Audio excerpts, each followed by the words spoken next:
padahal di dalam produksi mobil itu orang tidak bisa bekerja kalau kalau tidak ada bahan mentah itu tadi kan. Iya. Ya, kalau tidak ada nikel dan besi. Halo teman-teman, kalian berada di saluran Berjumpa Podcast. Karena perjumpaan itu kunci ya, PPKM tadi. Oke, halo teman-teman yang di studio. Halo. Gimana PPKM hari kesekian, edisi kesekian? Masih PPKM ya ini ya? Bosan lur. Bosan banget. Kan udah habis, belum habis ya? Besok mau diperpanjang kan? Oh, mau diperpanjang? Katanya diperpanjang. Tahu lah. Ya udah, kita lagi beda kasus ya ini ya. Kita lagi nggak ngomongin PPKM dulu. Kita ngomongin junjungan kita. Junjungan, maaf ya. Junjungan. Oke. Hari ini teman-teman kita akan gibahin satu logika Pak Rocky Gerung, kita singkat RG ya. Nah, logika ini tuh lewat kalimatnya Pak RG yang di-upload di videonya Greenpeace ya. Iya. Berjudul Tenggelam Dalam Diam Melihat Fenomena Krisis Iklim dari Kacamata Hukum dan Filsafat. Di video ini tuh mendiskusikan karya film Watch Dogs yang sempat kita diskusikan juga ya, berjudul Tenggelam Dalam Diam. Watch Dogs dan Greenpeace. Watch Dogs dan Greenpeace, maaf. Terus di video ini Pak RG bicara sangat filosofis di situ ya. Dia meletakkan film Tenggelam Dalam Diam di perbincangan tentang filsafat lingkungan. Melanjutkan omonganmu, kita mau periksa dulu logika Bapak Rocky Gerung ini, karena beliau ini kan kalau aku tonton di banyak YouTube, dia tuh disebut sebagai pakar logika. Akal sehat. Akal sehat. Jualannya dalam tanda petik ya. Iya. Logika dan akal sehat. Jadi kita periksa dulu logikanya itu melalui salah satu kalimat yang keluar dari mulutnya dalam diskusi yang diadakan oleh Greenpeace waktu mereka mendiskusikan film Tenggelam Dalam Diam itu. Aku putar dulu videonya. Generasi, dan beban terbesar dari kerusakan generasi adalah ibu, perempuan. Jadi kalau kita bikin semacam kalkulasi politikal ekonomi, eksploitasi orang terhadap alam, itulah akibat dari eksploitasi orang terhadap orang. Jadi silogismenya begitu. Dan di dasar yang paling tereksploitasi adalah perempuan. Kenapa? Karena perempuan adalah proletariat. Nah, itu dia loh.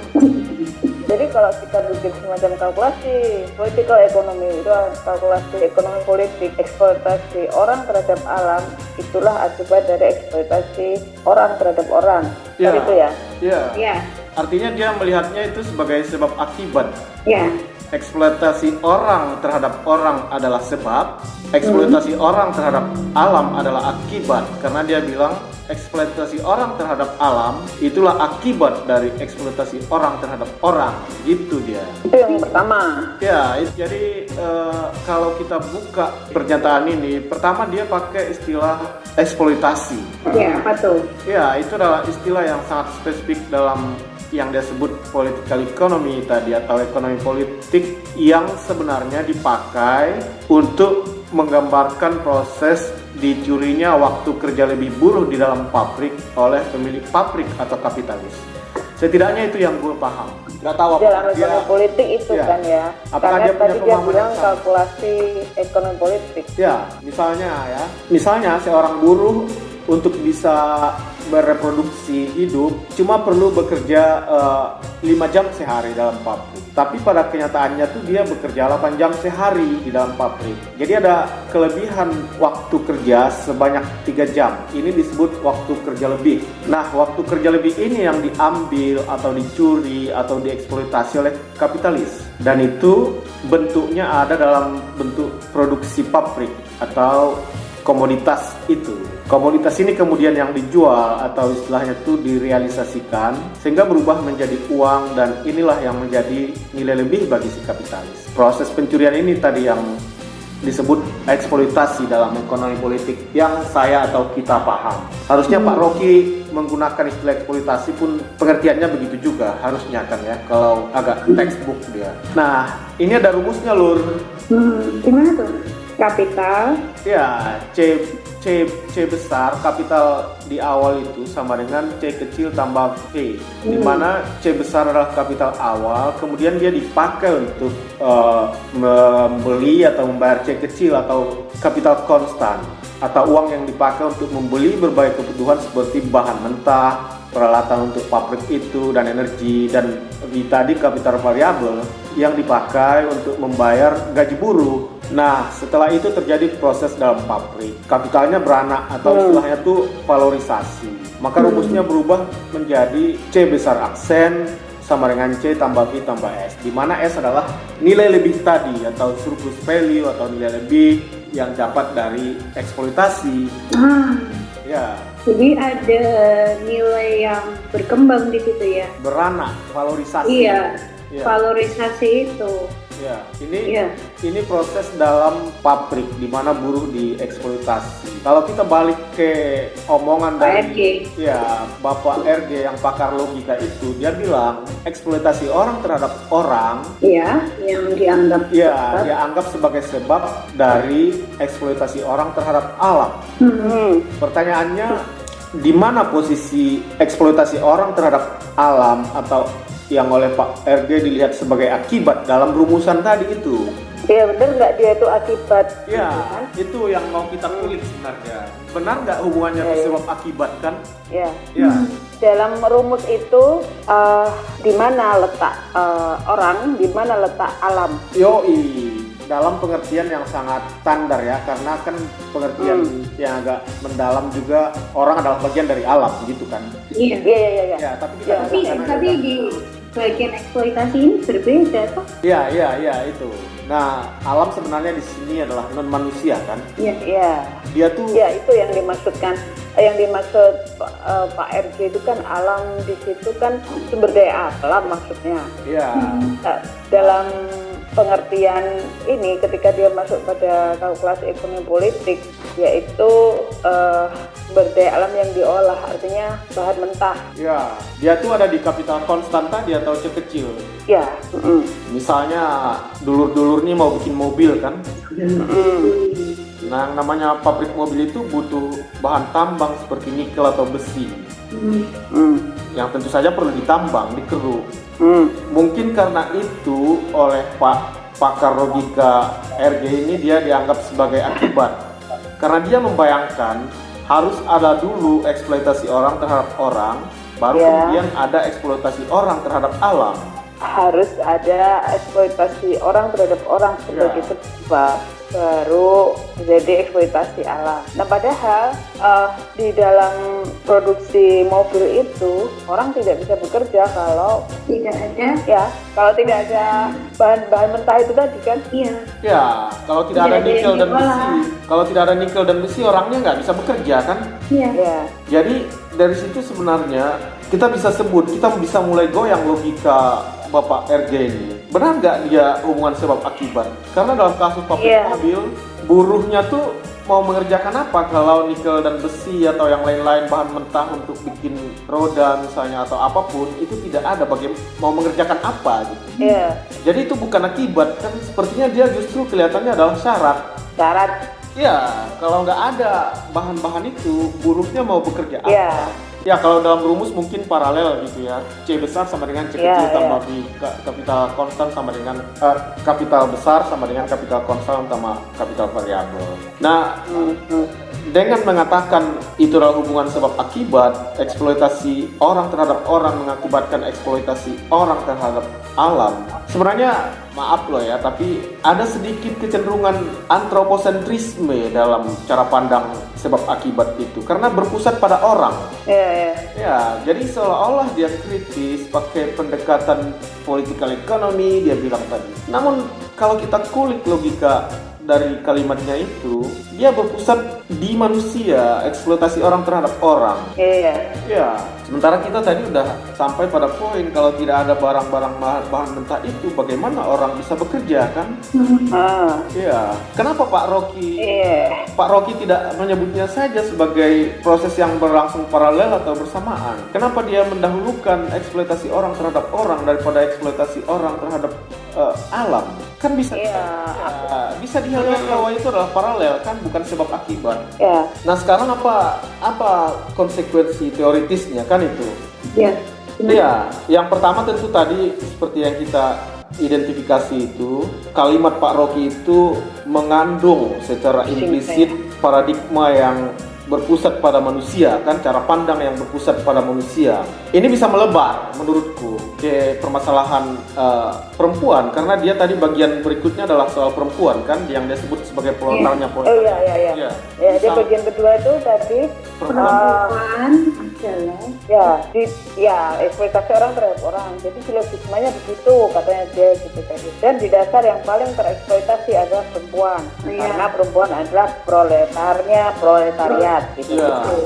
Nah kita menggibah atau ngobrolin soal perempuan ini sekarang. Kan pekerjaan-pekerjaan merawat dalam keluarga itu banyak dikerjakan oleh perempuan, misalnya memasak, merawat anak dan lain-lain. Sementara anak ini yang di bawah kapitalisme kelak menjadi buruh kan?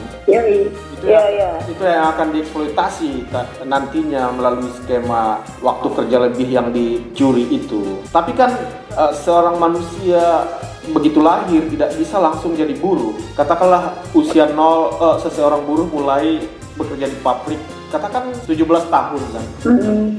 Nah dari 0 sampai dia perlu dikasih makan dulu sampai 17 tahun, diajarin jalan, begitu, dimandiin sebelum bisa mandi, disekolahkan, semuanya disekolahkan dari 0 sampai 17 atau 18 bekerja tadi itu. Nah ini kan biaya ataupun energi, emosi dan seterusnya yang dikeluarkan oleh keluarga, terutama ibu, untuk membesarkan seseorang menjadi 0 sampai 17 supaya bisa dia dieksploitasi di pabrik oleh kapitalis. Ini kan tidak dihitung dalam neraca ekonomi kapitalisme. Jadi dia juga adalah tidak kelihatan dalam neraca itu tadi. Dia dilebur dalam variabel kapital, dibayar cuma harga buruh, gaji buruh yang itu pun sudah diperpendek. Tadi dia bekerja 8 jam cuma dibayar 5 jam. Ada di situ kan kerja-kerja merawat itu. Ada di V itu sebenarnya tersembunyi dia. Artinya yang ingin aku omongin adalah apa yang kita diskusikan di bagian pertama tadi, cara pandang melihat eksploitasi orang terhadap alam sebagai akibat dari eksploitasi orang terhadap orang itu paralel atau juga meletakkan eksploitasi terhadap kerja kemerawatan sebagai akibat. Itu adalah cara kerja kapitalisme. Jadi alam atau non manusia dan kerja-kerja merawat dalam keluarga itu ditiadakan supaya ongkos produksi kapitalisme jatuhnya lebih murah. Jadi dia tidak dihargai dalam skema rumus produksi nilai lebih tadi itu. Artinya gimana dong logika si Bapak Rocky? Jadi dalam statement Pak Rocky yang melihat bahwa eksploitasi orang terhadap orang adalah sebab dari eksploitasi orang terhadap alam, dia secara implisit mengandung 2 poin itu. Pertama itu adalah cara pandang yang manusia sentris atau buruh sentris. Yang kedua dia juga secara paralel meletakkan pekerjaan merawat terutama yang banyak dilakukan oleh perempuan sebagai juga akibat. Dengan kata lain, cara pandang sebab akibat itu bisa aku bilang sebagai mengandung 2 hal sekaligus. Yang pertama antroposentrisme, yang kedua maskulinitas. Itu. Jadi logikanya gimana? Maskulin ini ya? Agak maskulin. Tapi bukan berarti dengan mengatakan begitu kita mendorong bahwa semua kerja merawat perempuan itu dievaluasi dalam bentuk uang. Itu nggak akan bisa dievaluasi karena ada emosi antara ibu dan anak di situ. Tapi kapitalisme melakukan itu yang harus kita kan. Nah jadi silogis disampaikan Pak Rocky tadi itu bahwa eksploitasi orang terhadap alam itulah akibat dari eksploitasi orang terhadap orang. Itu kan yang dia bilang silogisme kalau nggak salah ya. Itu silogisme.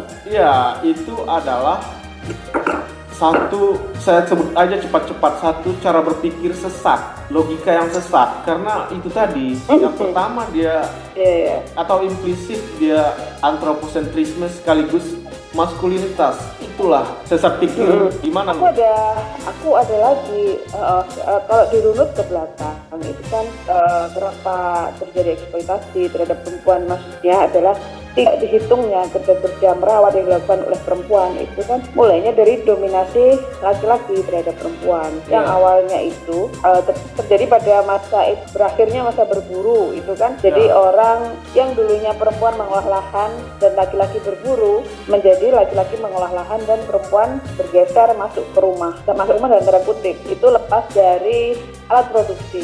Nah, dengan lepasnya alat produksi ini sehingga perempuan menjadi melakukan kerja merawat itu, nah kalkulasi ekonomi politik itu bisa berlaku gitu.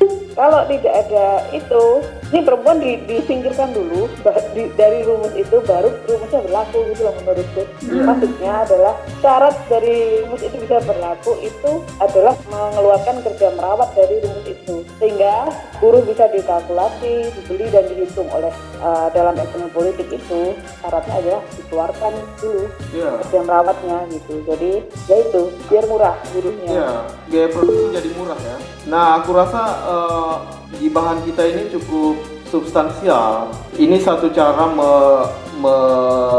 meriksa, membedah kalimat yang disampaikan Pak Rocky. Dan poin kita soal antropocentrisme dan maskulinitas menurutku agak penting. Jadi mungkin kalau dia dengar, dia sebaiknya klarifikasi aja. Iya kan? Iya sih. Iya. Karena nanti diikuti, karena lihatnya nanti. Iya, dan siapa Gimana dia mau klarifikasi?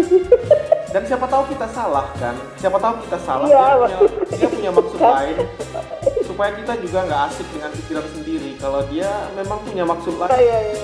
diklarifikasi aja supaya Iya. kita tidak masuk. Iya, Gimana? Iya, maksud kita bergibah ini kan untuk bercakap-cakap dengan idenya seseorang ya, termasuk Bapak Rocky. Iya. Cakap-cakap itu kan sebenarnya dua arah gitu. Nah, maksudnya ya itu benar. Kalau misalnya mendengar ini ya, kalau ada klarifikasi ya tentu kami senang gitu kan. Iya. Oke lah. Ya, sampai ketemu lagi ya di Terima Berkibar kasih Pak Podcast. Rocky. Terima kasih. Di Berkibar Podcast selanjutnya. Terima kasih Greenpeace.